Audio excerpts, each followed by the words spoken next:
table in Dr. Strangelove. Kubrick's 1964 black comedy about the Cold War has a strange story all its own. It was adapted from a comparatively serious thriller novel called Red Alert. It was originally supposed to end with a pie fight, and Peter Sellers, perhaps best known as Inspector Clouseau, was contracted to play 4 different roles. Eventually, cooler heads prevailed, and he was downgraded to a mere 3. Anyway, the Green...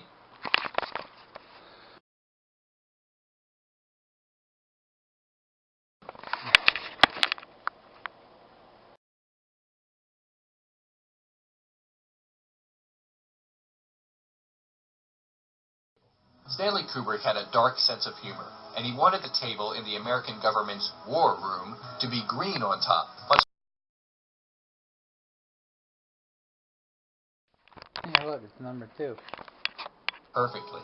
It had meaning to its director, and like everything Kubrick made, it had an obsessive attention to detail. In one instance, Kubrick needed ruined buildings, but rather than simply find some, he had built... Exactly.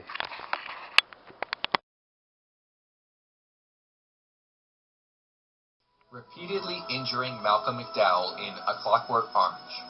Even if one has not seen Kubrick's 1971 classic, the scene in which McDowell's eyes are forced open and made to watch atrocities is ingrained in our minds.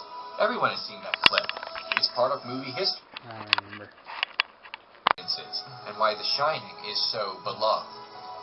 Number 1. Making Lolita. No behind-the-scenes shenanigans, no torture, simply deciding to adapt a novel about a pedophile lusting over a 12-year-old girl in 1962 was insane. Kubrick changed Lolita's age to placate the censors, but both the actress and the character were still 14 years old. The theatrical poster for the film had the tagline, "How did they ever make a movie out of Lolita?" That's a good question. To avoid having the film outright banned and never shown in theaters, Kubrick left much of the illegal relationship to the audience's imagination. But the implication is clear. A middle-aged man is having sex with a 14-year-old girl. It was rated X by the British Board of Film Censors. There was no American rating system in effect at that time. It's a great movie, but Kubrick once stated that had he realized how much would be censored, he probably would not have made it in the first place. Stanley Kubrick passed away in 1999, leaving many of his movie ideas unrealized. He also left us with a question. Where is the line between genius and madness? Right between the two. Oh, jeez. It wasn't Kubrick. It was his double that was doing all that stuff. Guess who his double is? Basically his double. Jeez.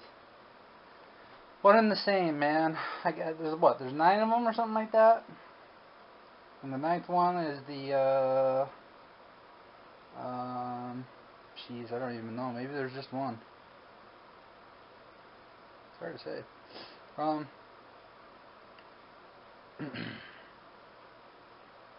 Basically, it says, Kubrick was insane. He wasn't insane. Kubrick, well, actually, he was. He was insane, but he wasn't insane. He was a madman, but he wasn't a madman. He was paranoid, and he wasn't paranoid at all. You get my point here? 2 of a kind. I'll leave the link up on the description for this one.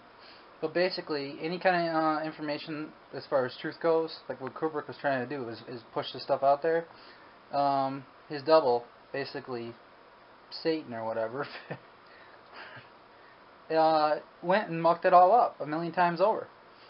And they talk about like a lot of the scenes of why his movies are awesome, why his movies are so good, because the reactions are so real, and that kind of says a lot. Making her do it over and over again 127 times. You understand what I'm saying here? Or almost killing off the cast of that one movie there. Or Lolita. I can't even step there, man. I heard him say, if I had sex with a 12-year-old, it wouldn't be rape. What would it be? Lolita. It's so fucked up, man.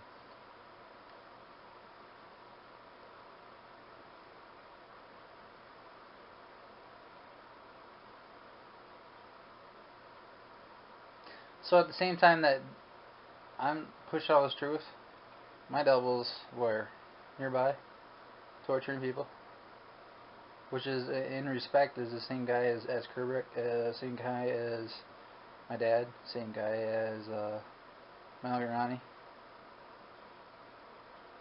I don't know, I haven't figured it out yet if it's just one or if it's 9. I think it's 9 of them. Because if you look at the Kabbalah, they leave 1 out and jump into 11, so I guess there is a Satan.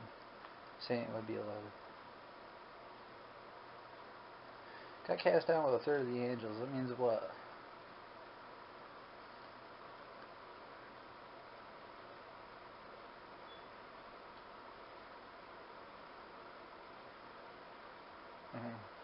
Can't figure it out now. The thing is, none of these truths are so evident without a bunch of shit mucking them right up. This video right here pretty much describes as straight, clear, and cut. Yet at the same time you go, well, why, such a madman and insane, crazy motherfucker like himself be able to make such good films? Well, because it's dull. Every one of his films, I guess, have meaning behind them, and in order to allow that meaning to get out, they make us pay something terrible.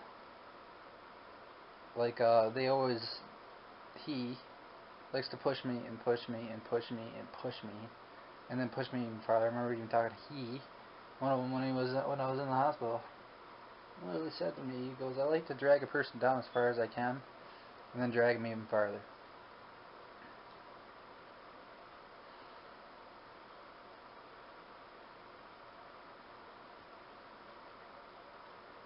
Just like with 9 Inch Nails, Chevelle, I'm going to say the rest of them, but Green Day, Metallica, Megadeth, 1,000,001, they got their doubles that muck up the albums with a positive message or a message that has a meaning behind it with a bunch of stuff that sounds extremely sadistic or extremely godly.